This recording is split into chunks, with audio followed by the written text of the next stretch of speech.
Universidad Virtual del Estado de Michoacán, licenciatura en Herbolaria y Fitoterapia, materia Fundamento de Clínica Propedéutica, trabajo, examen físico. Tutor José Murguía Magaña, alumno Fátima Montserrat Senatapia, cuatrimestre 7, grupo 02. Mediante el examen físico se identifican los signos de enfermedades o normalidad presentes en el organismo. Para captar cómo es el examen del paciente, nos valemos de la información que podemos lograr a través de nuestros sentidos, la vista, el tacto, el oído e incluso el olfato. A la información que se logra mediante el examen físico directo, se agregan mediciones como el peso, la talla, la presión arterial y la temperatura. Las etapas que siguen para efectuar el examen físico son las siguientes. 1. Inspección. Esta parte del examen físico comienza desde el momento que vemos al paciente por primera vez. Al principio la atención se centra en el aspecto general de la persona, su actitud, cómo se desenvuelve, cómo se comunica. Todo esto ocurre mientras se entabla el primer contacto y luego mientras transcurre la conversación. Posteriormente, cuando se efectúa el examen físico, la observación se dirige a los aspectos más específicos. Palpitación.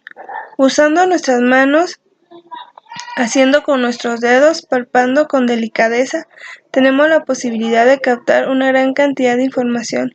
La suavidad de la piel, su humedad, suntuosidad, la temperatura, lo blanda dura que puede ser la superficie, si se desencadena dolor en la presión que ejerce nuestro dedo, si se palpa algo que se puede delimitar. Respecto a la forma de palpar, puede ser variada según se trate. Para la temperatura se podría usar el dorso de la palma o de la mano. Para delimitar una masa se usarán los dedos. Para captar vibraciones podría usar la palma o el borde cubital de las manos. La forma de palpar tiene algo de técnica y de arte. No es necesario ser tosco, tampoco desencadenar dolor en forma innecesaria. Al sentir una masa entre los dedos, podremos definir su tamaño, su dureza, sus bordes están bien delimitados, si se desplaza sobre los planos profundos, si con la presión se produce dolor, si es una masa única o resulta de la influencia y fusionamiento de varias masas. Además, al combinar la palpitación con la inspección, se pueden apreciar si la piel está enrojecida o con un aspecto de cáscara de naranja, si existe trayectos fistulosos, si la vasculatura está aumentada, etc. El segundo método, la percusión. La percusión es dar golpes.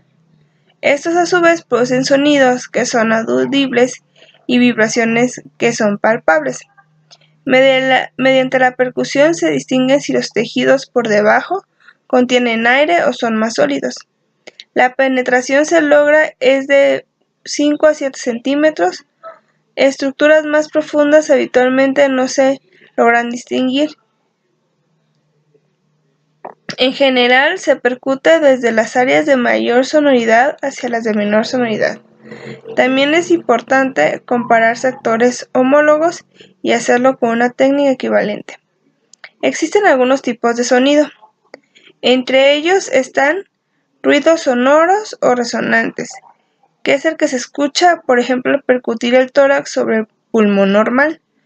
Ruido hipersonoro es como el sonoro, pero de tono más alto, por ejemplo, se escucha al percutir pulmones efisematosos o cuando existe un neumotórax. Ruido timpánico es de frecuencia más elevada, por ejemplo, se puede escuchar al percutir un neumotórax a tensión o el estómago lleno de gas después de tomar una bebida gaseosa. Ruido mate o ruido opaco que se genera al percutir estructuras macizas. Por ejemplo, se escucha al percutir la base de un pulmón con una neumonía o al percutir sobre el muslo de la pierna.